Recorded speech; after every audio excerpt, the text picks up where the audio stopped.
নমস্কার বন্ধুরা, আশা করি সকলে ভালো আছেন। কন্টেন্ট দেখে বুঝতে পারছেন আমি কোন বিষয় নিয়ে আলোচনা করতে চলেছি। আলোচনা শুরু করার পূর্বে আপনাদের জানিয়ে রাখি, যারা মনে করেন যে আমার বক্তব্য আপনাদের কাছে গ্রহণযোগ্য নয়, তারা দয়া করে ভিডিওটি স্কিপ করে যাবেন। আর যারা মনে করেন আমার উপর ভরসা রেখেছেন এবং আমার বক্তব্যের সঙ্গে বিভিন্ন শিক্ষক সংগঠনের বক্তব্যের অনেকটা মিল খুঁজে পান, তারা ভিডিওটি দেখবেন। আজকে যে বিষয় নিয়ে আমি আলোচনা করব সেটি হলো 1 নম্বর মিউচুয়াল ট্রান্সফার, 2 নম্বর সারপ্লাস ট্রান্সফার, বিশেষ করে জিরো এনরোলমেন্ট যুক্ত বিদ্যালয়গুলি, এবং 3 নম্বর হচ্ছে গিয়ে পেন্ডিং কেস, অর্থাৎ যে সমস্ত মিউচুয়াল ট্রান্সফার পোর্টালে আবেদন করা হয়ে আছে কিন্তু এখনও পর্যন্ত ছাড়া হয়নি সেই সমস্ত, এবং উচ্চশ্রী পোর্টালে আবেদন করেছেন, সেটা মেডিকেল গ্রাউন্ড হোক বা জেনারেল গ্রাউন্ডে, তাদের বদলি কবে হবে বা শিক্ষা ভবন কবে সেগুলো ছাড়বে সেই বিষয় নিয়ে চলুন আজকে সম্পূর্ণরূপে আলোচনা করি আপনাদের সঙ্গে। আমি কিছুদিন আগে অর্থাৎ গত বৃহস্পতিবার আমি এই বিষয়ে এক আধিকারিকের সঙ্গে কথা বলেছি এবং ওনাদের কনভিন্স করার চেষ্টা করেছিলাম। ওনারা আমার কথা মন দিয়ে শুনেছেন উনি, এবং যে বিষয়টি উনি বলেছেন সেটা আপনাদের সামনে তুলে ধরছি। আমি মিউচুয়াল ট্রান্সফারের ব্যাপারে আমি ওনাদের বোঝানোর চেষ্টা করেছি, বিশেষ করে যে সমস্ত পেন্ডিং কেসগুলি আছে সেগুলো নিয়ে উনি কনভিন্স হয়েছেন এবং বলেছেন যে মেডিকেল ট্রান্সফারে যেগুলো পেন্ডিং কেস পড়ে আছে সেগুলো যাতে দ্রুত ছেড়ে দেওয়া যায় সেই বিষয়ে ওনারা ভাবনা চিন্তা করবেন, এবং তার সঙ্গে সঙ্গে যাতে নতুন করে মিউচুয়াল ট্রান্সফারে আবেদন করা যায় এবং এক্ষেত্রে বিদ্যালয়গুলির কোনো অসুবিধা হবে না সেটাও আমি ওনাদের বোঝানোর চেষ্টা করেছি এবং উনি বুঝেছেন ব্যাপারটা। এবং রীতিমতো আপনারা জানেন কয়েকটি শিক্ষক সংগঠন অলরেডি এই মিউচুয়াল ট্রান্সফার নিয়ে কিন্তু মুভ করা শুরু করেছে। 2 নম্বর যেটা বিষয় হলো সারপ্লাস ট্রান্সফার নিয়ে আমি আগে অনেকবার আপনাদের বলেছি। আজকে যে বিষয়টা বলবো সেটা হচ্ছে শিক্ষা ভবন জিরো এনরোলমেন্ট যুক্ত বিদ্যালয় যেগুলো আছে 2024 পর্যন্ত বা 2024-এ নতুন সেশন শুরু হওয়ার পর যেগুলো জিরো এনরোলমেন্ট হয়ে গেছে বা পূর্বে যেগুলো জিরো এনরোলমেন্ট ছিল সেগুলোর তালিকা তৈরি করছে। এবং আপনারা এটাও জানেন যে কয়েকটি ডিআই অফিস, বিশেষ করে কিছুদিন আগে আমি একটা তথ্য পেয়েছিলাম, সেটা পূর্ব মেদিনীপুরের একটা ঘটনা, সেখানে কিন্তু এই জিরো এনরোলমেন্ট যুক্ত বিদ্যালয়গুলি কিন্তু চিহ্নিতকরণ শুরু হয়েছে।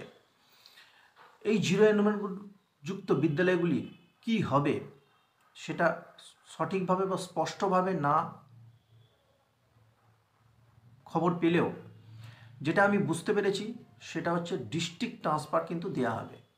এখানে ডিস্ট্রিক্ট ট্রান্সফার কি, যে সমস্ত বিদ্যালয়ে জিরো এনরোলমেন্ট যুক্ত বিদ্যালয় আছে সেখানকার শিক্ষকদের যে জেলায় উনি কর্মরত আছেন সেই জেলাতেই একই ডিআই আন্ডারে ডিস্ট্রিক্ট ট্রান্সফার দেওয়ার চিন্তাভাবনা কিন্তু করবে।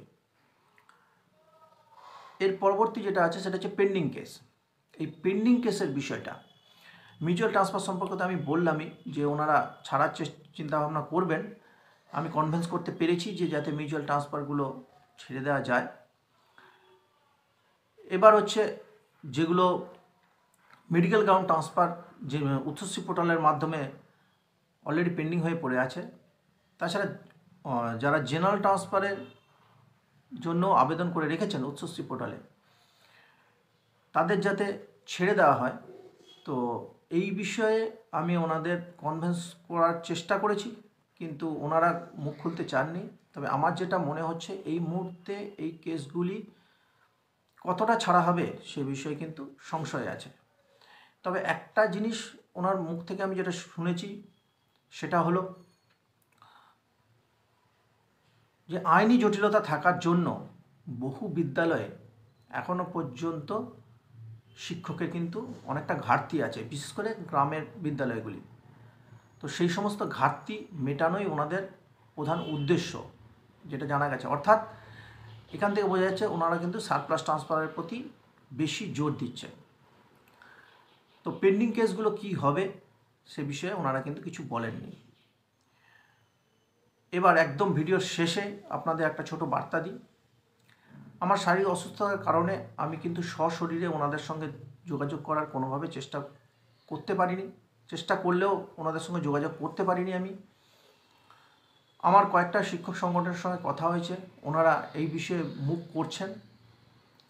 আরেকটা বিষয়, আমি যখন কোনো আধিকারিককে বোঝাতে যাব বা বলবো, ওনারা কিন্তু একটা জিনিসই বারবার বলেছেন বা বলছেন বা ভবিষ্যতেও বলবেন যে কতজনের দরকার বা ট্রান্সফার কতজনের দরকার, এই বিষয়টা আমাকে কিন্তু তুলে ধরতে হয় বা বলতে হয়। তো সেই জন্য আমার টেলিগ্রাম গ্রুপে যত পারবেন, যাদের প্রকৃত বদলি দরকার, তাদেরকে বলুন যে আমার টেলিগ্রাম গ্রুপে জয়েন হতে, এবং ওর সংখ্যাটা যতটা বাড়বে ততটা আমি কিন্তু আধিকারিকদের দেখাতে পারবো। তার সঙ্গে সঙ্গে যাদের ট্রান্সফার নিয়ে খুব প্রয়োজন, তাদের আমার এই ভিডিওর মাধ্যমে বার্তাটা ওনাদের কাছে পৌঁছে দিন। আমি চেষ্টা করছি যাতে বিভিন্ন শিক্ষক সংগঠনের সহ আমি নিজে এই বিষয় নিয়ে আধিকারিকের সঙ্গে কথা বলতে পারি। সকলে ভালো থাকবেন, সুস্থ থাকবেন।